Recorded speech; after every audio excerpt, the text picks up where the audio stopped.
আসসালামু আলাইকুম সুপ্রিয় দর্শক মণ্ডলী, এই মুহূর্তে যারা এমজিআর টিভিতে পর্দায় রয়েছেন আপনাদেরকে অসংখ্য ধন্যবাদ জানাচ্ছি। এর মধ্য দিয়েই শেষ হয়ে গেল doctor Afzal Ali foundation football tournament 2025-এর জমজমাট ফাইনাল আসর, এবং যারা বিজয়ের পথে দেখতে পাচ্ছেন ট্রফি নিয়ে কিন্তু দাঁড়িয়ে রয়েছে টিম ম্যানেজার, টিম কোচ সহ অগণিত খেলোয়াড়রা। কেমন অনুভূতি? আজকের আপনার টিম কিন্তু দুর্দান্ত খেলেছে এবং শক্তিশালী একটি টিমকে পরাজিত করে, সেই জায়গা থেকে অনুভূতিটা কেমন? বিজয় আসলেই সবার জন্যই উল্লাসের। তারপরেও যারা এখানে দুই টিম প্রতিদ্বন্দ্বিতা করলো, দুইজনের প্রতি শুভকামনা। যারা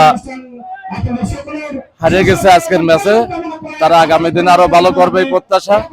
আর আমরা যারা জয়লাভ করেছি, আমাদের জন্য সকলকেই, দর্শক যারা এখানে উপস্থিত, আমার টিমের জন্য সবার দোয়া কামনা করছি। মানে বিজয়ী উল্লাসের। ধন্যবাদ।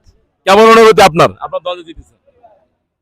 খুবই চমৎকার লাগছে, কারণ অনেকদিন আমি আমার স্পোর্টস ক্লাবের সাথে থাকতে পারি নাই। আজকে থেকে আমার খুবই আনন্দ লাগছে, এবং বিশেষ করে ফাইনালি যখন আমি চ্যাম্পিয়ন করতে পারলাম আমাদের স্পোর্টস ক্লাবকে, এই জন্য খুবই আনন্দিত এবং গর্বিত আমাদের প্লেয়ারদের উপর।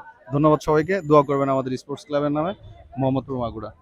অনেক অনেক ধন্যবাদ শুভ দর্শক মন্ডলী, এই মুহূর্তে যারা এমজিআর পর্দায় রয়েছেন আপনাদেরকে অসংখ্য ধন্যবাদ জানাচ্ছি। সকলে সুস্থ থাকুন এবং ভালো থাকুন। বিদায় নিচ্ছি আমি এমজি। আল্লাহ হাফেজ। এমজিআর টিভিতে